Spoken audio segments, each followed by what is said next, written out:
when we connect with people, when we lead, when we find our tribe and figure out where they want to go and take them there, suddenly everything changes, right? Suddenly, all that matters is you can solve an interesting problem. I'm going to skip ahead of the drinking bird. I'll tell you that another day. So what the internet is doing is saying to people, if you have a book, just write it. If you have a song, just sing it. If you want to put something on a blog, just do it. That we got taught in school to wait until you were picked. That the whole notion of a resume, the whole notion of going on a job interview, the whole notion of having a boss is waiting until you get picked. A publisher, a record label, pick me. The internet is saying, no, no, no, no, no. Here's a microphone, pick yourself. That if you care, put the idea out there. If you care, make the connection. So usually at this point, people hear, all right, great, this is great, Seth. I get the fact that there's a lot of innovation to do. We want to do innovation, but what we do is really important. Failure is not an option. If you say that, you have just announced you don't care at all about innovating. Because if failure is not an option, then neither is success. That what innovation is about is failing over and over and over again until you figure out which art works. The resistance, the lizard, is your compass. That if all we've got, if the only thing that's going to sustain us and our economy is art and connection and leadership, then when that voice speaks up, it is telling you precisely what to do.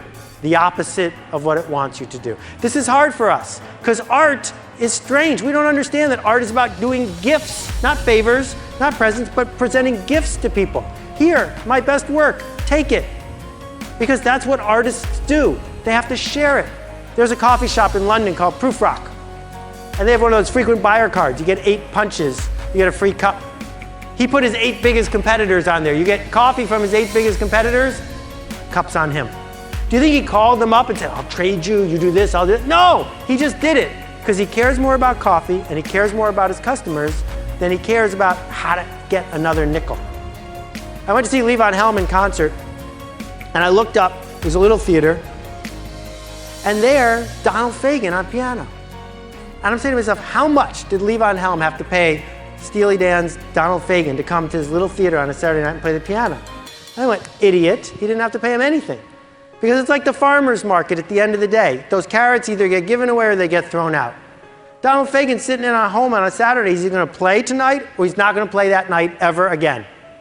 And that's what artists do. Artists figure out how to make a connection and share it. Got a couple stories to close with.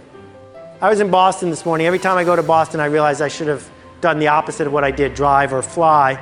And I flew, right? Whatever you do, you spend the whole time kicking yourself. So I flew a couple years ago out of White Plains. Flight there, 27 minutes. Flight back, 9 o'clock at night, we circled the airport for an hour and a half, fog. We run out of gas, I don't know what that's about. We make an emergency landing in Albany. Albany, forgive me, it's a pit.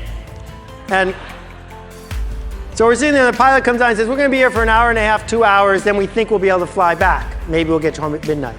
So I open my laptop, Avis has got a car left, I grab it. I stand up, I turn to the audience, I always call everyone an audience. I turn to the people on the airplane and I say, ladies and gentlemen, my car is in White Plains, so is yours. I got 3 empty seats in the car I just rented. Anyone want to come with me? It'll be free. No one raises their hand. As far as I know, they're still in Albany. And I spent the whole drive thinking about why they did that. And then I realized the answer. If you get off the plane, whatever happens is your fault. If you stay on the plane, it's United's fault. And staying on the plane is what you've been trained to do. Come up with a safe way, regardless of the economy, regardless of the situation, to make it someone else's fault. That's the only thing that keeps people from doing art. It's the only thing that keeps people from leading. It's not a lack of skill. It's a lack of being able to ignore the lizard. David Rakoff tells a great story of sitting in the movies. Just before it starts, a woman comes down the aisle and says, I'm sorry, is this seat taken? What? And then he has a crisis right then and there. Is this seat taken? Do you know how many people want your seat? How many people want the trust you have and the leverage you have and the pay you have and the education you have and the ability to influence things you have? Your job isn't your job. Your job is a platform. It's a platform to do art. It's a platform to make mistakes. It's a platform to lead. It's a platform to do something that matters. So you can look at the economy, you can look at the death of the industrial age, you can look at everything falling apart, and you can say, it's over. Or you can say, this is the opportunity of a lifetime. Because yeah, I am capable of making art and giving gifts and leading and connecting and shipping and making a difference. I am capable of doing work that would cause me to be missed if I stopped doing it, not just be an interchangeable person on an assembly line.